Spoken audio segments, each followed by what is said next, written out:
when you're looking at a nation's macroeconomic profile, you you typically expect the data to tell a very predictable story. Right, a very linear sort of progression. Exactly. I mean, the standard assumption in global development is just that wealth acts as this ultimate prerequisite for human flourishing. You look at a country's gross domestic product, right? Their total capital accumulation, and you essentially use it as a diagnostic tool. Yeah, you just assume high GDP equals a highly developed society. Right. You assume robust healthcare, universal education, structural equality. And on the flip side, a low or middle GDP implies a society that's, still struggling with the basics: lower life expectancies, educational deficits, deep systemic disparities. And that right there is the foundational bias of 20th century economics. I mean, we are totally conditioned to view pure capital output as the solitary engine of progress. It's a clean narrative. It is. And because it's so clean, policymakers and international observers, they rarely question it. They just look at the ledger, they see the revenue, and assume the social metrics will just automatically fall in line behind the wealth. But today, for this deep dive, we are getting into a data set that completely fractures that assumption. We've got the United Nations Human Development Reports in front of us, specifically focusing on Colombia. Spanning a massive 30-year window, too, from 1990 all the way to 2023. Yeah, and right out of the gate, like literally on page one of these sources, there is this anomaly. It's a data point so jarring that it forces a complete reevaluation of how human development actually works. It really challenges the core mechanics of what we even consider a developed nation. So here's the hook we're going to obsess over today. How did Colombia, which is a middle-income country operating with like a fraction of the fiscal resources of a Norway or a Switzerland, how did they manage to engineer a society where their Gender Development Index, the GDI, hit 1.001 in the year 2021? And to really grasp the weight of that anomaly, we have to isolate what the GDI is actually measuring here. Break it down for us. So the UN uses the Gender Development Index to track the ratio of female to male achievements across three really fundamental dimensions: health, knowledge, and living standards. Okay. And a score of exactly 1.0 indicates perfect statistical parity between men and women in those areas. Right. And just to anchor this in reality for you listening, the global average for the GDI right now hovers around 0.953. Yeah, meaning a global deficit. Exactly. Taking the entire planet in aggregate, women are systemically lagging behind men in basic human development metrics. But Colombia didn't just reach parity, they breached it. They tipped the scale. Hitting 1.0001 means that strictly in terms of foundational human development, Colombian women actually surpassed the development levels of their male counterparts. Which is just an astonishing outcome for a nation operating within such tight fiscal constraints. I mean, it proves that a state doesn't require this post-industrial, hyper-wealthy economy to fundamentally democratize the biological and educational baseline of its people. So that's our mission for this deep dive. We're going to deconstruct this Colombian blueprint. We really need to figure out the actual structural mechanisms this country used to build a world-leading model of gender development, without relying on an overflowing national treasury. Because a GDI of 1.001 over a 30-year timeline is not a statistical glitch. No, it's highly engineered. Exactly. It points to a very specific philosophy of governance. What the UN data reveals here is, honestly, a masterclass in decoupling social investment from pure economic output. Prioritizing human capital over financial capital. That's exactly it. Okay, let's unpack this. Because to understand how they achieved that specific dashboard moment in 2021, we have to look at the entire 30-year metamorphosis. We need to analyze the macro trajectory of their Human Development Index, the HDI. Right, going from 1990 to 2023. And the HDI is essentially the UN's master metric. It's a composite index that aggregates three distinct pillars: life expectancy, access to knowledge, and a decent standard of living. Which they measure by gross national income per capita, right? Yes, exactly. And if we dial the clock back to 1990, Colombia's HDI was sitting at 0.623. So that places them firmly in the medium human development category for that era. Yeah, they were navigating the classic headwinds of a developing Latin American economy in the late 20th century. You had institutional instability, rural poverty, and a really heavy reliance on commodities. But when you trace the UN data forward to 2023, that HDI score doesn't just inch upward, it climbs to 0.788. They decisively crossed the threshold into the high human development category. Yeah, securing the 83rd spot globally. Yeah. But, the raw numbers only provide the destination. To me, the fascinating part is the resilience of the curve getting there. The shocks along the way. Right. The data maps out these specific severe macroeconomic shocks. Progress is never just a smooth line. So let's look at the late 1990s. Between 1998 and 1999, there is a distinct dip in their HDI. It drops down to 0.673. And that dip correlates with one of the most severe economic contractions in Colombia's modern history.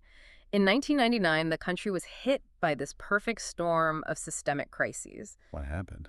Well, you had the collapse of the UPAC system. The UPAC system, that was the mortgage thing, right? Yeah, an inflation-adjusted mortgage framework that essentially triggered a massive domestic real estate and banking collapse. And concurrently, global coffee prices plummeted, which devastated a core export. Oh, wow. On top of the financial ruin, there was a catastrophic earthquake in the coffee-growing region of Armenia. Plus, the internal armed conflict was escalating drastically. I mean, the national economy actually shrank by over 4%. Which is wild, because under normal circumstances, an economic hit of that magnitude, a banking collapse, a natural disaster, and civil conflict, all at once, that should crater a developing nation's HDI for a generation. You'd expect it to completely hollow out the institutions. Right. You'd expect schools to close, hospitals to run out of supplies, life expectancy to plummet because the state is basically bankrupt. But I'm looking at the recovery curve, and the HDI merely stumbles. It takes a fractional hit in 99. Yeah, and then immediately resumes its upward climb by 2000. It doesn't flatline. So how does the social infrastructure survive when the Treasury is essentially on fire? That is the crucial question. And it speaks to structural firewalls. During the 1990s, specifically with the 1991 Constitution and then legislation like Law 100 in 1993, Colombia began aggressively decentralizing its social services. Okay, so pushing it to the local level. Exactly. And structurally mandating the funding for health and education. So even when the central macroeconomic indicators collapsed in 99, the funding mechanisms for local clinics and municipal schools were somewhat insulated from the sovereign debt crisis. They legally bound themselves to fund the human baseline. Even at the expense of other macroeconomic levers, yes. They hardwired the social safety net into the Constitution, so it couldn't just be liquidated during a recession. And, we see that exact same structural resilience tested again on a much broader scale in 2020. The COVID-19 pandemic. Yeah, a universal shock that contracted human development globally. For the first time since the UN began calculating the index, actually. And Colombia's HDI takes a sharp, brutal pullback in 2020, dropping down to 0.764. The pandemic erased roughly 4 years of statistical progress in just months. But once again, it's the recovery curve that stands out. It snaps right back. By 2022 and 2023, the trajectory is right back to its pre-pandemic angle of ascent. The system sustains damage, but the underlying machinery driving health and education doesn't break. And if we place Colombia's trajectory on a comparative graph against the global average, this relentless pacing is just undeniable. Over this 30-year span, the world average HDI grew from roughly 0.60 to 0.756. So the global baseline is rising too. The whole world is generally advancing. Yes, but Colombia isn't just riding the global tide. They maintained a parallel trajectory that consistently hovered above the global average. By how much? About 4.2%.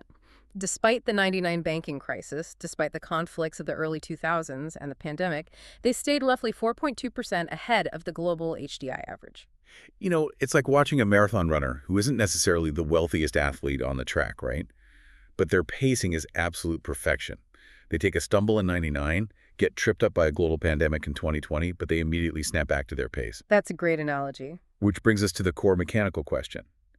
If this relentless 4.2% lead isn't being fueled by massive surges in GDP, they aren't just buying their way out of these crises with sovereign wealth funds or huge oil exports. What are the actual engines driving this? Well, to isolate those engines, we have to look under the hood of that 0.788 HDI score. We have to deconstruct it into those three foundational pillars we mentioned: health, education, and income. Because the data shows us exactly which of these pillars is doing the heavy lifting. Let's start with the health pillar, specifically the longevity dividend, because the UN data here is phenomenal. It really is. By 2023, the life expectancy for a Colombian female hit 80.45 years. Which is a staggering metric for a middle-income country. Totally. And to put that 80.45 years into perspective for you, the global average life expectancy for women in 2023 was roughly 75.89 years. So Colombian women are outliving the global average by more than 4.5 years. And the men are seeing similar gains, too. Yeah, male life expectancy reached over 73.5 years, pacing well ahead of the global male average of 71. What's really fascinating here is how this longevity data just completely dismantles the idea that you need high per capita wealth to achieve first world health outcomes. Because it's not private wealth driving it. Exactly. When a national population is consistently living into their 80s, you are not looking at a healthcare system that relies entirely on out-of-pocket private spending. If that were the case, only the wealthy elite would reach 80. And the national average would get dragged down by the rural poor dying in their 60s. Right. An 80.45-year average means the base of the pyramid is surviving. It implies a massive democratization of basic survival. So, mechanically, how did they push the base of the pyramid past the 80-year mark? It goes right back to the institutional reforms we touched on earlier. Primarily the creation of the general system of Social Security and health in the early 90s. How did that work? They instituted two regimes, a contributory regime for formal workers and a subsidized regime for the poor and informal sector. And that subsidized one was entirely funded by cross-subsidies and national taxes. Wow. And over 30 years, they aggressively expanded that subsidized regime. They basically decoupled the right to basic health care from formal employment status. You didn't need a fancy corporate job to get a doctor. Exactly. By aggressively funding primary care, vaccination programs, localized maternal health, they systematically eradicated the preventable diseases that traditionally drag down life expectancy averages. So they chose to route their limited capital into broad, preventative public health infrastructure, rather than, ultra-specialized, profit-driven medical markets. Prioritizing biological resilience over medical commodification. Right. But while health is a massive driver here, the second pillar is where the UN data shows an absolute structural revolution. Let's look at education. Oh, the expansion of education in Colombia between 90 and 2023 is arguably the single most aggressive driver of their HDI growth. And the UN measures this through expected years of schooling, or EYS, which tracks the total number of years of schooling a child entering the system today can expect to receive. Assuming enrollment rates hold steady. Yeah. So back in 1990, the expected years of schooling for a Colombian citizen was 9.17 years. Structurally, that means the state is preparing its citizens to finish primary school, maybe a few years of basic secondary, and then that's it. You transition straight into manual or low-skill labor. The expectation was just basic literacy and arithmetic. But look at the 2023 data. That number surges to 14.28 years. They added more than 5 full years of expected education to their baseline. I really want to zero in on the timeline of this growth because the UN data reveals this highly concentrated burst of policy effectiveness. If you look at the window between 2005 and 2009, there is this incredibly steep, almost vertical rise in expected years of schooling. It jumps from roughly 13.2 years in 2005 to over 14.4 years by 2009. That is a massive demographic inflection point. Yeah. I mean, to add more than a year of expected schooling to an entire national demographic in just a 4-year window, you don't get that just by building a few extra classrooms. No, you need a systemic overhaul of the incentive structures surrounding education. So what was the lever they pulled in the mid-2000s to cause that vertical spike? Because, you can't just keep teenagers from impoverished rural areas in high school by asking nicely. The opportunity cost is too high. Right. The family needs them to work. Exactly. Not setting a 14-year-old to work in the informal economy is a huge financial hit for a struggling family. And you've hit on the exact friction point of developing economics right there.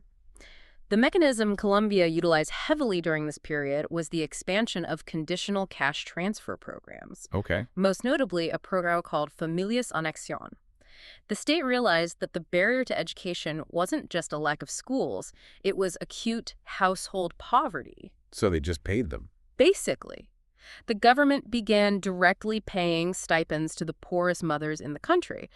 But, and this is the key, the cash was strictly conditional. Conditional on what? You only received the money if your children maintained an 80% attendance rate in school and if they attended regular preventative health checkups. That is a brilliant manipulation of microeconomics. They essentially paid the parents a wage to employ their own children as students. Exactly. They offset the opportunity cost of child labor by making school attendance a literal income stream for the household. And by giving the cash directly to the mothers rather than the fathers, they ensure the capital is highly likely to be reinvested into household nutrition and stability. It was a dual-pronged attack.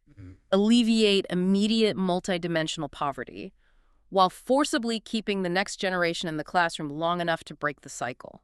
I want to spend a second on the societal implications of that leap from 9 years to 14.28 years of schooling.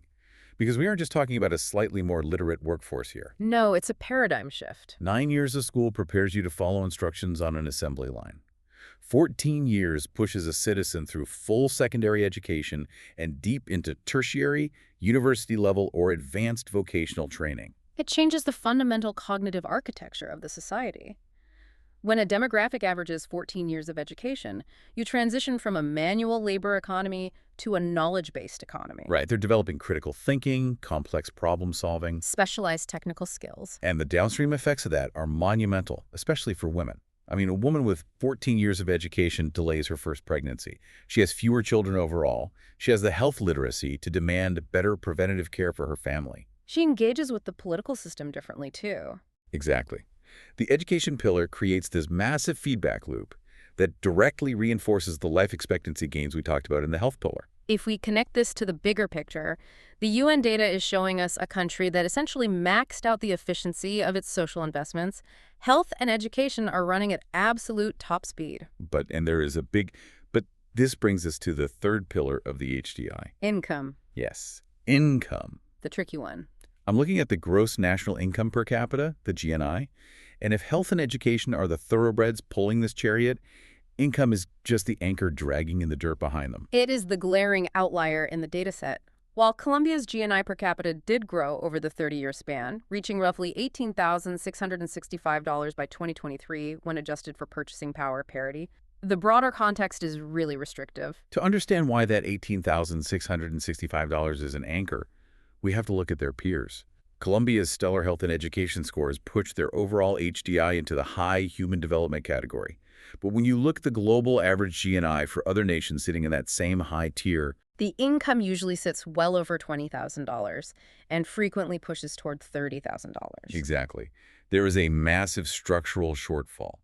Colombia's social metrics belong to a significantly wealthier nation. Their life expectancy and education levels are punching far above their macroeconomic weight class. And this is the glass ceiling of Colombia's current phase. I really want you listening to internalize what this means about national priorities. It's so easy to look at a GDP chart and rank countries by who has the most money. But if you were a policymaker, what is the actual goal of governance? Right. Would you rather govern a nation with a massive, hyper-industrialized GDP where the citizens are wealthy but burn out and die at 70? Or would you choose the Colombian blueprint, a highly constrained, modest GDP, but your population is living into their 80s armed with 14 years of formal education? It's the fundamental philosophical divide in development economics. Do you serve the economy, assuming wealth will eventually trickle down to improve lives? Or do you actively constrain certain types of economic expansion to forcefully prioritize the human being? Colombia's data reflects a deliberate structural choice to funnel limited capital away from pure wealth generation and directly into the localized social infrastructure. And it is precisely that choice, that relentless focus on health and education over raw economic horsepower, that set the stage for the most astonishing data point in this entire report. Which brings us back to the hook, the anomaly, the gender development miracle. This is where the compounding interest of 30 years of social investment finally crystallizes. Here is where it gets really interesting. In 2021, the Gender Development Index, which again measures the exact ratio of female to male achievement in these HDI pillars, it ticks up to 1.001. It's a dashboard moment. Imagine the global dashboard of the UN. We have hundreds of nations, and almost all of them are showing a deficit for women. The global average is 0.953. But Colombia's data flips. The women don't just achieve parity, they overtake the men.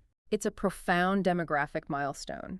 A GDI of 1.001 means that in terms of raw life expectancy and expected years of schooling, the biological and educational foundations of Colombian society have been fundamentally optimized for women. They weaponize their public health and education policies to completely erase historical gender deficits. Exactly. It's an incredible victory on paper. The state built the ultimate launching pad. The women are healthier, they are living longer, they are out-educating the men. So by all logical assumptions, this highly optimized, highly educated female demographic should be dominating the modern Colombian economy and political landscape. That they aren't. No, They absolutely are not. And this is where the UN data forces us to confront the shadow of this miracle. We really have to contrast the GDI with a different, much more sobering metric, the Gender Inequality Index, or the GII. How does that differ from the GDI? Well, while the GDI measures absolute achievements in foundational development, the GII measures the loss of potential due to systemic inequality, specifically across three dimensions: reproductive health, empowerment, and the labor market. And when you look at the 2023 GII data, the narrative of the 1.001 miracle just violently derails.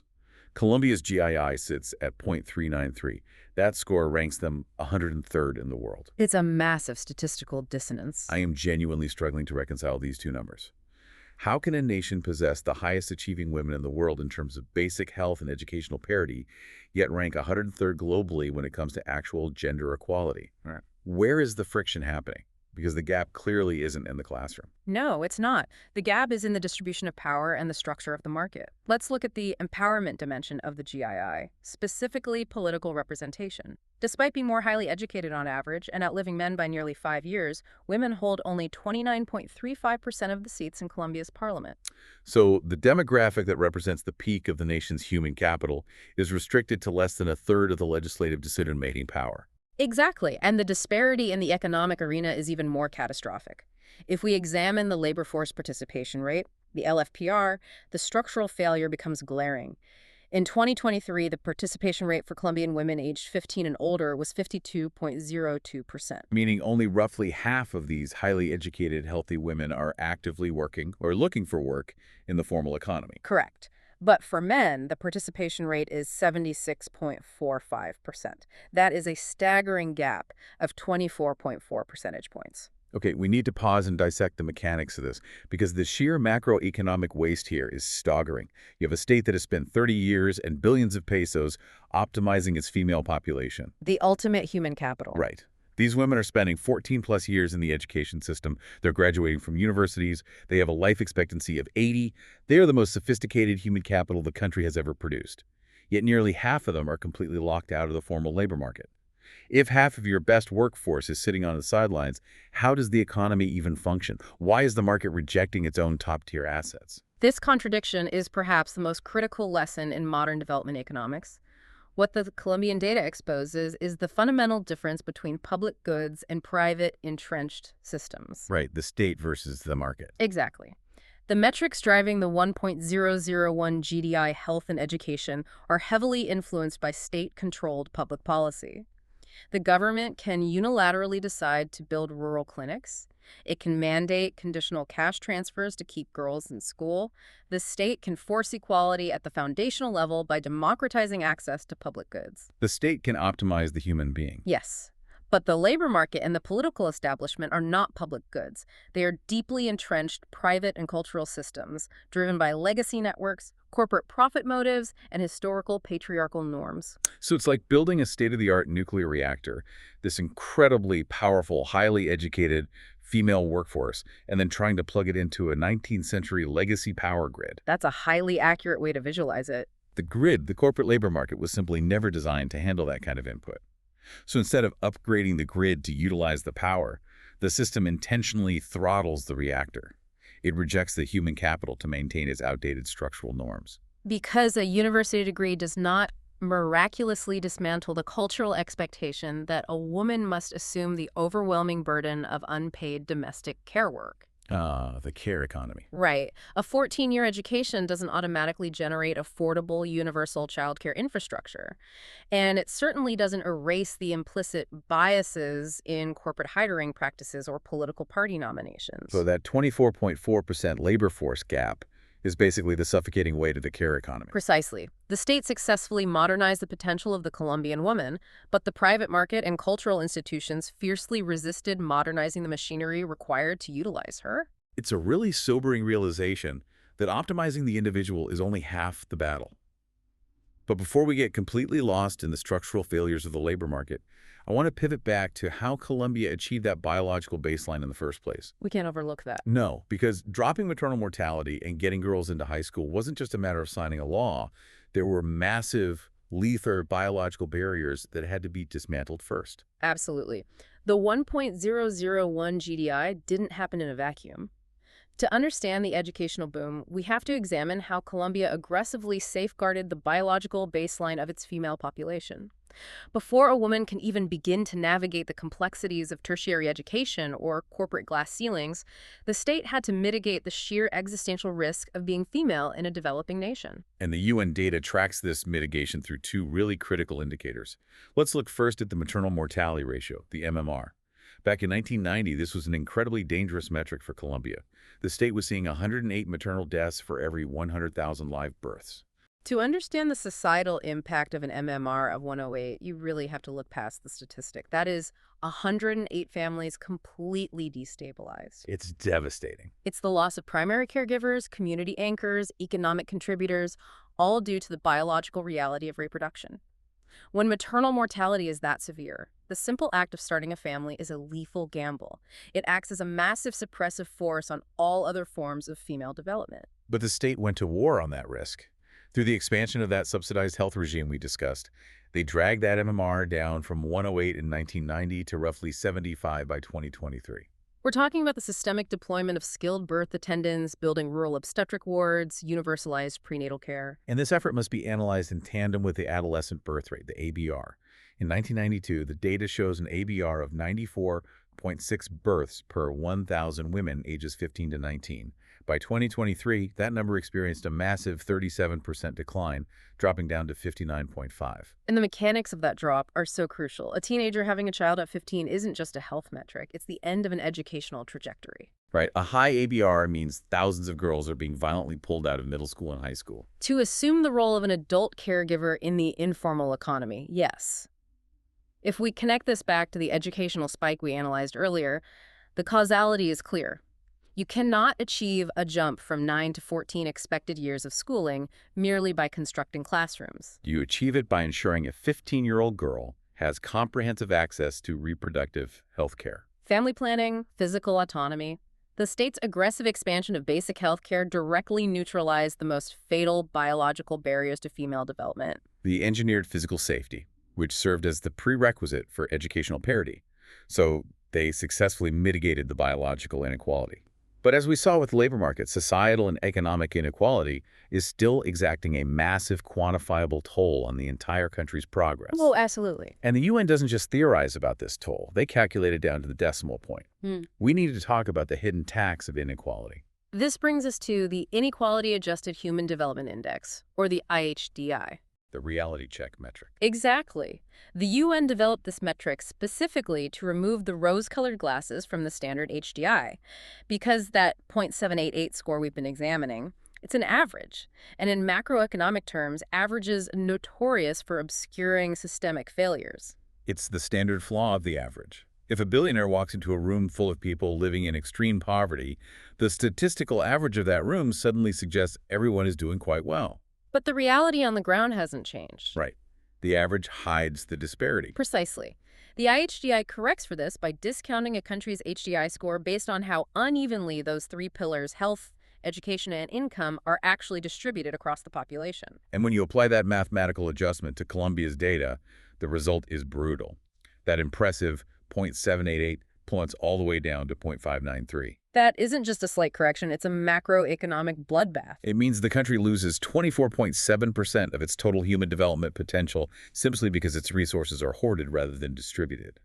It's a 24.7% penalty applied directly to their national progress. And the UN data breaks down exactly where this structural bleeding is occurring. Of that massive 24.7% loss, a staggering 43% to 44% is driven entirely by income inequality. Which tracks perfectly with what we discussed about the GNI. The wealth that does exist is just highly concentrated at the top. Furthermore, 17% of the loss is attributed to education inequality, which highlights the severe quality gap between elite urban private schools and underfunded rural public schools, I'm guessing. Yes. And finally, 8.3% of the loss is driven by health access disparities, again pointing to that rural-urban divide in specialized care. To really grasp how this macro-level inequality functions on the ground, we can look at the UN's Multidimensional Poverty Index, the MPI. The microscope. Right, the MPI acts as a microscope, moving past broad averages to look at the specific deprivations a household faces simultaneously. The 2016 MPI value for Colombia was 0.020, but the critical insight is the breakdown of what actually constitutes that poverty. The MPI reveals that in Colombia, poverty isn't just a lack of daily cash.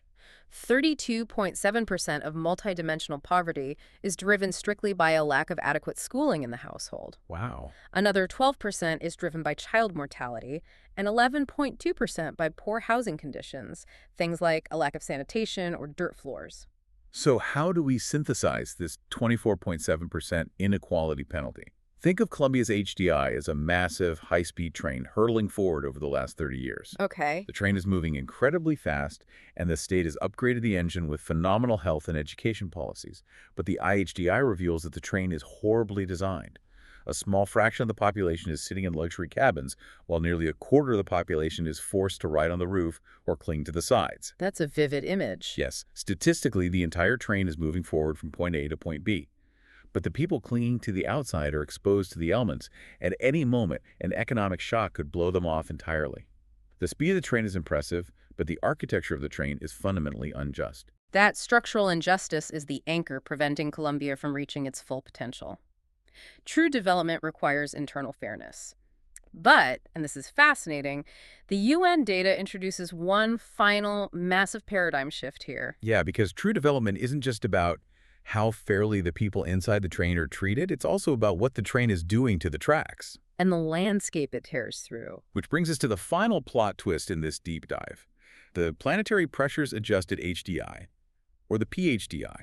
This is where the UN completely redefines what it means to be a successful nation in the 21st century. Historically, the standard HDI heavily rewarded nations for hyper-industrialization.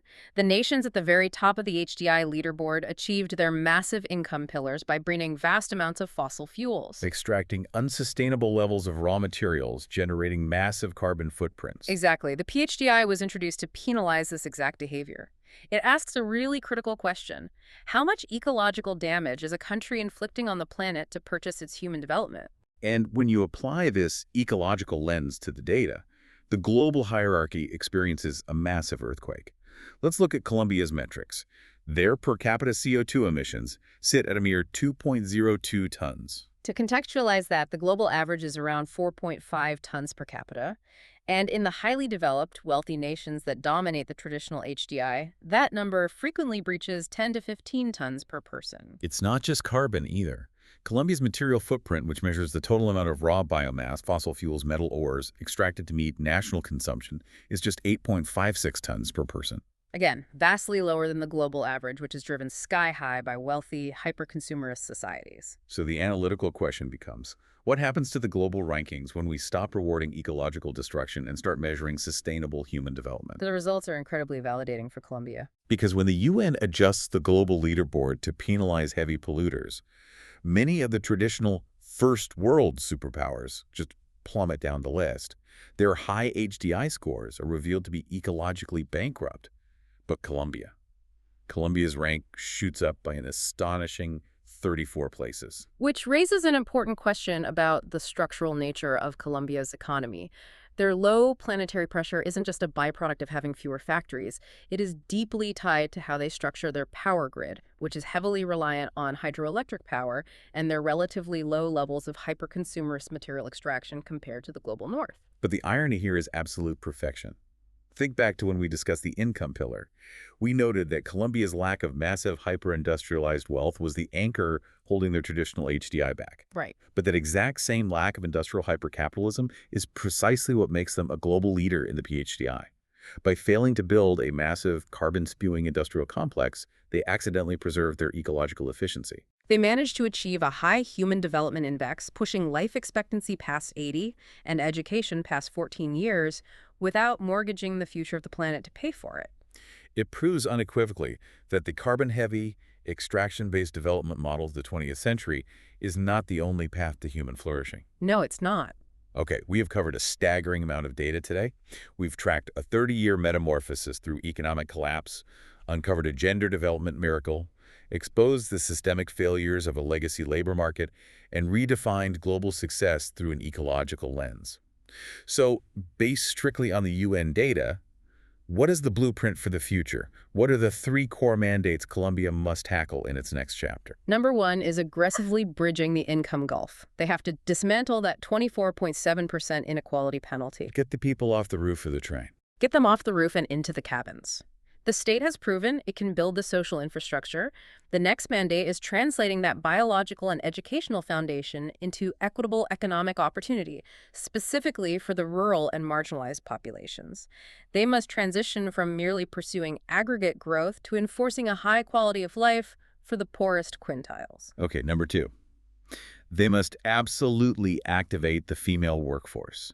Achieving a 1.001 GDI is a monumental, historic victory in educational and health parity. But it is meaningless if the economy continues to reject that human capital. They have to close that 24.4% labor force gap. By dismantling the legacy structures of the care economy, providing universal childcare, and forcing the corporate grid to accept the power of the reactor they've built. And number three is maintaining their planetary edge. As Colombia works to bridge the income gap and integrate millions of highly educated women into the formal economy, they face the ultimate macroeconomic test. Can a nation significantly increase its domestic prosperity and industrial output without sacrificing its 34th-place advantage in the green rankings? They must prove that upward economic mobility does not require a correlating spike in planetary pressure. So what does this all mean for you, the listener? Why should you care about the statistical intricacies of a nation thousands of miles away? Because the UN data we've explored today is a mirror. It forces us to interrogate the default settings of our own societies. It demands that we look at our own national metrics and ask whether our wealth is actually translating into human well-being or if it is merely masking deep structural decay. And I want to leave you with a final, provocative thought to mull over. We have seen the data. We know that Colombia has successfully engineered a society where women out-educate and outlive men, yet the traditional legacy economy still violently shuts them out. We also know that it is entirely possible to achieve high human development without bankrupting the Earth's resources. So the question is this: if a state can figure out how to optimize its human capital by protecting the planet, what is it going to take to finally force the private labor market to evolve? How much longer can our global corporate structures afford to leave their most educated, capable demographics sitting on the sidelines just to preserve a 19th century status quo? Look closely at your own economy, your own workplace, your own community. Think about the untapped human capital being throttled by outdated systems right in front of you. It's time to stop worshiping the GDP ledger and start looking at the actual human being.